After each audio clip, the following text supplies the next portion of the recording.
lekcija ir par Bībeles, respektīvi teoloģijas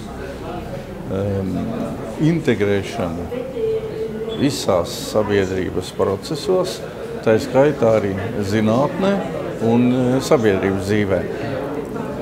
Kāpēc? Tāpēc, ka ļoti bieži vērojama vai nu absolūta abu šo jomu nodalīšana, vai tā it kā tai Bībelei un teoloģijai, vai nu piešķir tādu pabērnu lomu, vai tādus piespiestas nodevas.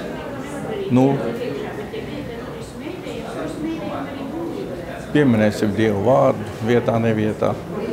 Nodziedāsim himnu, Dievs svētī Latviju, bez kā sirdī kaut kas dziļāks būtu ieskanējies ar šiem dziesmas vārdiem.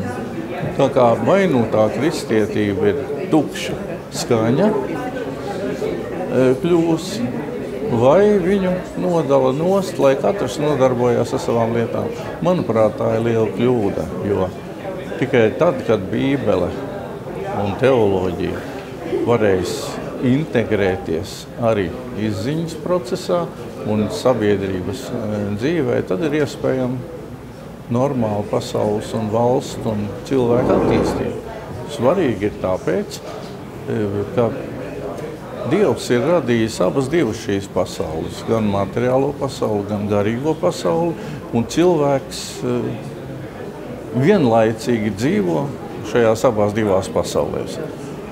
Un ja viņš mākslīgi mēģinās šīs abas divas pasaules atdalīt, tas neko pie kā laba nenovedīs, jo Dievs ir radījis ne tikai garīgās pasaules likuma sakarības, viņš radījis arī laicīgās pasaules likuma sakarības. Viņa radītas ir visas dabas zinātņu pamatpatiesības. Un ar zinātnes palīdzību Dievs atļauj mums arī tās pamazam atklāt un izzināt.